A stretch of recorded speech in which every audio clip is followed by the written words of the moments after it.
भैया हम धर्मेंद्र निर्वालिया अपने तमाम श्रोता बंधु के प्रणाम करते हैं, नमस्कार करते हैं।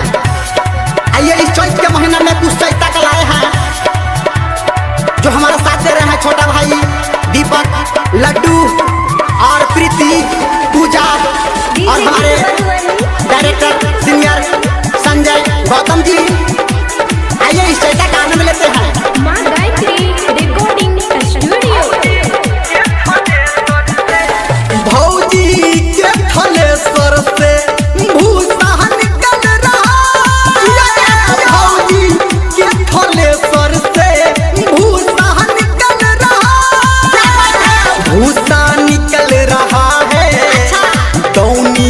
चल रहा है भूसा निकल रहा है दौनी चल रहा है।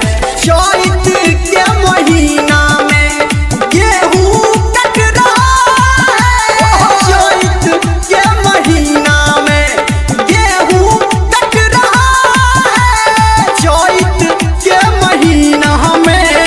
रो बैठ के कहला रो छोटकी भौजी जिंदाबाद जिंदाबाद जिंदाबाद, बड़की भौजी जिंदाबाद जिंदाबाद जिंदाबाद। चैत के महीना में दौनी चल रहा है, भौजी के थ्रेसर से भूसा निकल रहा है, भौजी के थ्रेसर से देखो कितना निकल रहा है। ए भौजी हम लोग कहीं गेहूं का दौनी कर दियो ना ये खेत और गेहूं से रह जाए। अभी आप सुन रहे हैं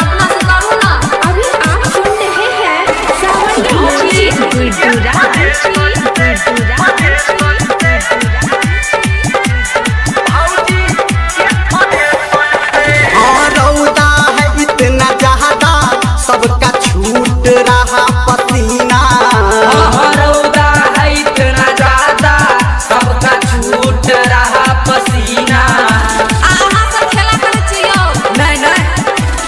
हमारा चलते बबुआ जरा खेत में पानी लाना, एकरा चलते बबुआ जरा खेते में पानी लाना।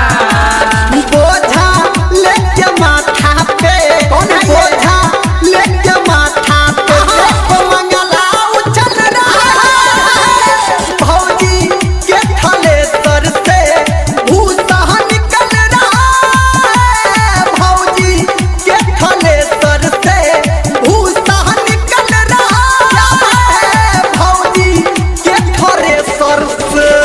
भौजी ये भौजी बलिया हमला खेत में क्या मन गहूं भेल कहाँ भेले कनिए भेले की भेल से सब रोग से जड़ गेले।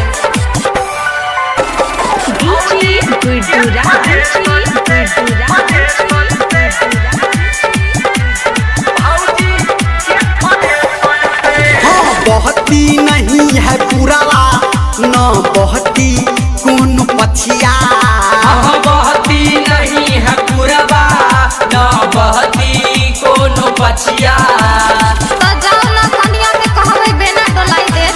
रहुदा में रो रही है किसकी ये बच्चिया,